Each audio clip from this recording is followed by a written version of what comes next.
Morning बच्चों। मैं महिमा आपके सामने एक बार फिर उपस्थित हुई हूँ।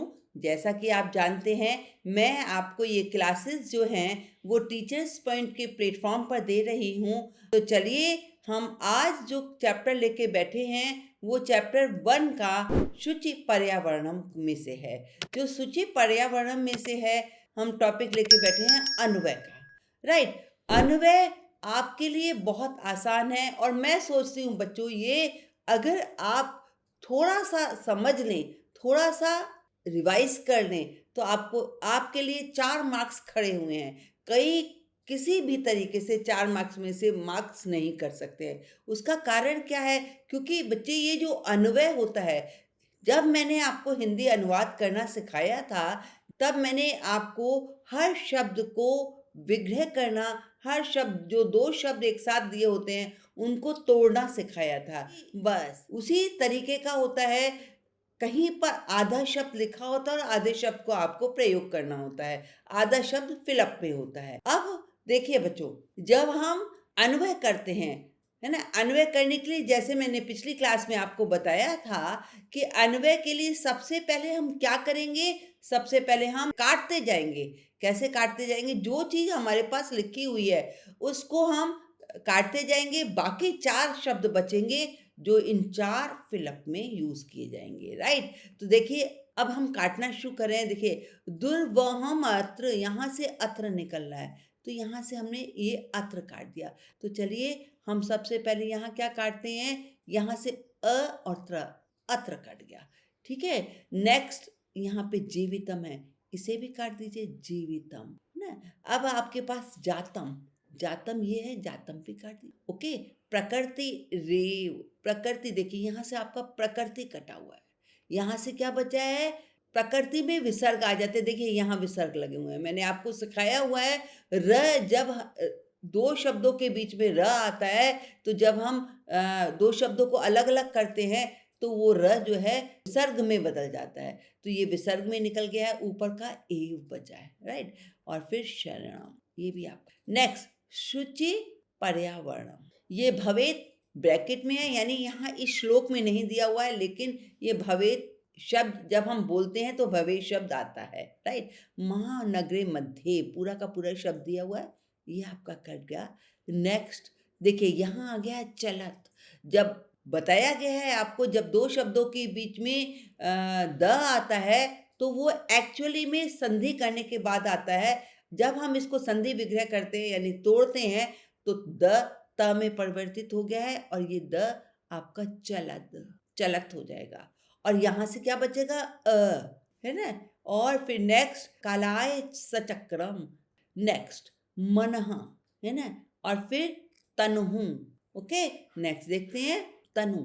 और फिर सदा वक्रम, अमुना। अब देखिए, अमुना कहाँ है? बहुत से बच्चों को अमुना नहीं मिलता है। कई बार ही मैंने देखा है, बच्चे कंफ्यूज हो जाते हैं। थोड़ा ध्यान से देखेंगे तो ये देखें, जब मैंने आपको श्लोक पढ़ना समझाया हुआ है, दुदांतैर दशनैर अमुना, र यहाँ विसर्ग में चला जाएगा और अमुना बचेगा।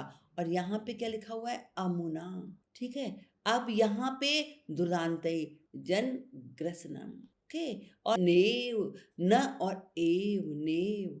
अब ये आपके पास ये सब विग्रह हो गए आपके, और आपने देखा ये आपके सब हट गए। जो शब्द यहाँ लिखे हुए हैं, वो शब्दों को हमने विग्रह कर लिया। अब हम कैसे करेंगे अन्वय? यहाँ देखिए, अत्र जीवितम दुर्वहम, तो दुर्वहम में क्या है? अत्र में चला गया था, तो ये हलंत वाला बचा। तो इसके लिए क्या लिखेंगे? हम लिखेंगे दुर्वहम, ये हलंत। ओके। और ये बच्चों, इस बात को जरूर ध्यान रखना होता है। बहुत से बच्चे इस बात को ध्यान नहीं रखते, वो दुर्वहम कर देते हैं। नहीं, क्योंकि तो हमने त्र में डाल दिया है, अत्र बना दिया है, राइट? दुर्वम, अत्र जीवितम दुर्वहम जातम, यहाँ जीवन कठिन होता जा रहा है। प्रकृति, प्रकृति में र जो था वो विसर्ग में चला गया, और ये यहाँ से बचा एव। प्रकृति एव शरणम, ये शरणम लिखा हुआ है। प्रकृति एव शरणम, मुझे प्रकृति की शरण में जाना है। शुचि पर्यावरणम, महानगर मध्य, जब महानगर मध्य अनिशम, यहाँ से जब हमने चलत लगाया है तो यहाँ से हलंत व हलंत लगाया है, तो यहाँ से हमारा क्या बचा है बच्चों? अनिशम। ये देखिए यहाँ पे क्या आएगा? अनिशम।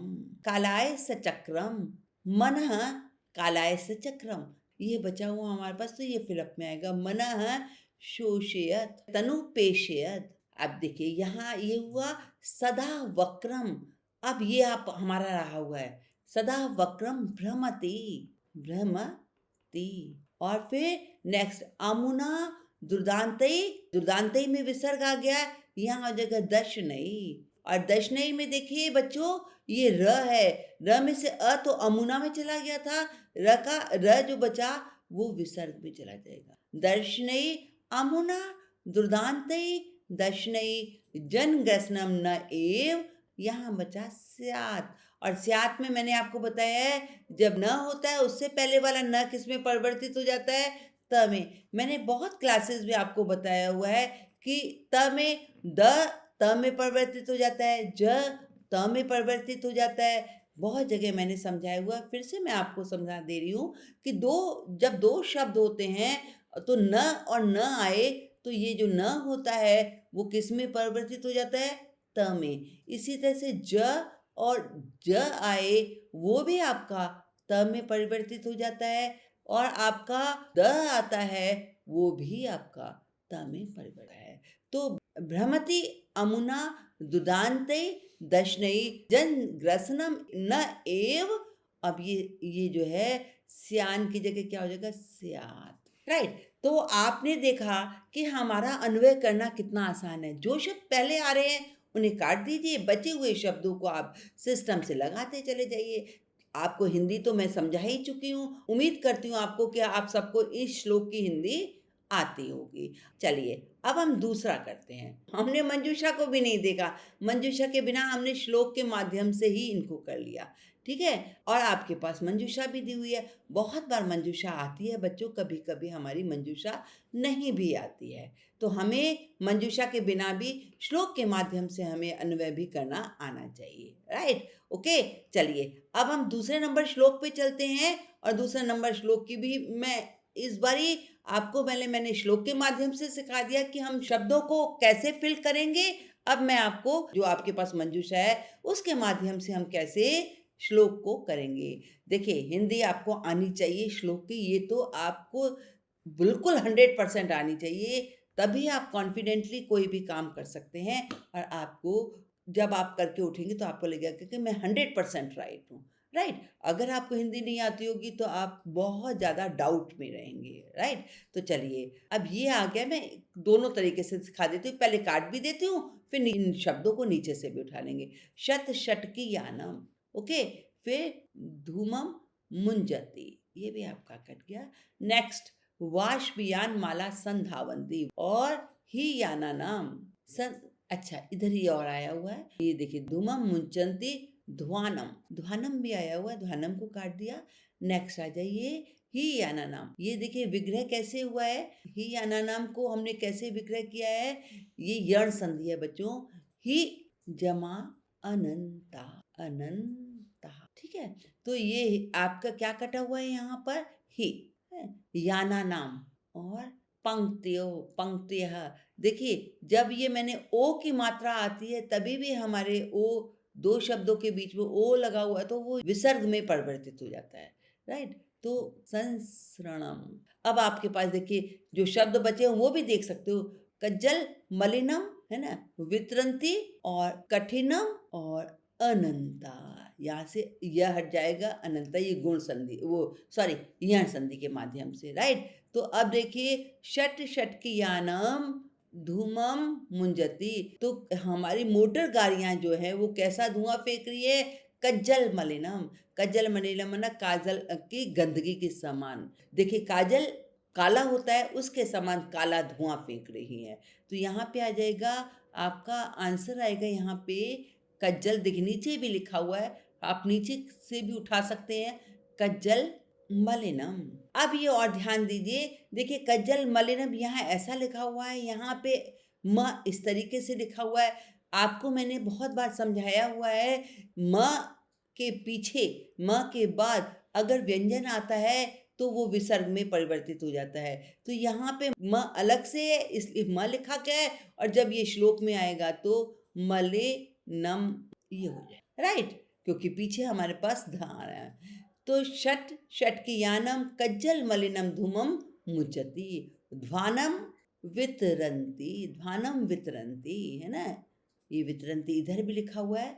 ध्वानम वितरंती वाष्पयान माला संधावंती ही यानानाम, फिर अनंता पंक्तय, अनंता ये अनंता बचा हुआ है, पंक्तय, और फिर कठिनम ये कठिनम। देखो बच्चों, बात बहुत आसान है ना, बहुत सरल है। आपने देखा, दोनों तरीके से देखा। जब आप अगर ये काट देते हैं तो बहुत आसान हो जाता है, हमें लगता है कि 4 शब्द है, उसे कैसे फिल करना है वो भी पता चल जाता है। अगर आपके पास मंजूषा आती है तो भी काटने से हमें बहुत कुछ समझ आ जाता है कि हमें कहाँ पे क्या लगाना है, राइट। चलिए अब 3rd नंबर श्लोक करते हैं, और 3rd नंबर श्लोक का अन्वय जब हम करने बैठते हैं तो इस बार मैं काट नहीं रही हूँ, शब्दों को काट कर नहीं दिखा रही हूँ, डायरेक्ट करना सिखा रही हूँ। वैसे मैं सोचती हूँ अगर आप काट के करेंगे तो बहुत आसान हो जाता है, अगर नहीं काटे तो उसे कैसे करेंगे वो भी मैं आपको सिखाने की कोशिश कर रही हूँ। तो ये देखिए हमारे पास ये आया है अस्मात, ये देखिए यहाँ पे अस्मात है, यहाँ से अस्मात निकल रहा है, ये न जो है त में परिवर्तित हो गया है। जब हम अलग करेंगे तो क्या बन जाएगा, अस्मात नगरात, है ना, बहुदूरम, और कंचित कालम, कालम लिखा हुआ है, कंचित नहीं लिखा हो तो यहाँ पे कंचित लिखा हुआ है, कंचित कालम डैश नय। अभी देखिए यहाँ क्या बचा है, यहाँ से हमारा अस्मात निकला था, कंचित कालम माम नय, और माम में हलंत आएगा, क्यों, क्योंकि यहाँ से अस्मात में चला गया था ना। तो अस्मात नगरात बहुदूरम कंचित कालम माम नय, इस नगर से बहुत दूर कुछ समय के लिए मुझे ले चलो, है। और ग्रामांते निर्झर डैश पैपुरम, निर्झर नदी पैपुरम, है ना। अब प्रपश्यामी, इस लाइन में हमारे पास ग्रामांते माना गाँव के में, निर्जन माना झरने, नदी और सरोवरों को मैं प्रपश्यामी देखना चाहता हूँ। कौन बोल रहा है, ये कवि बोल रहा है ना। एकांते कांतारे क्षणम, एकांते कांतारे क्षणम अपि में संचरणम स्यात्, यहाँ पे स्यात् भी आएगा, में संचरणम स्यात्। तो इस तरह से बच्चों, जब हम शब्दों को काटते नहीं हैं, केवल डायरेक्ट करते तो इस तरीके से करते हैं। हाँ, कभी कभी हमें दिक्कत हो जाती है, हमें समझ नहीं आता, क्योंकि इन पूरे श्लोक में से शब्दों को निकालना मुश्किल होता है। अगर हम शब्द काट देते हैं तो वही शब्द हमें उसी शब्दों पे नजर जाती है जो हमारे फिलअप में होते हैं, और हमें करना बहुत आसान हो जाता है, राइट। आपने देखा, मैंने इन 3 श्लोकों के माध्यम से आपको अन्वय कार्य सिखाया है, और इस अन्वय कार्य को करना बहुत आसान है। ये देखिए, इतना आसान कि बस आपको फिल करना होता है, जो छूटे हुए शब्द होते हैं उनको सही जगह पर लगाना होता है, राइट। तो चलिए, ये क्लास मैं यहीं क्लोज करती हूँ। आगे नेक्स्ट क्लास लेके आपके पास बहुत जल्दी आऊंगी, और तब तक के लिए good bye. Okay, thank you बच्चों।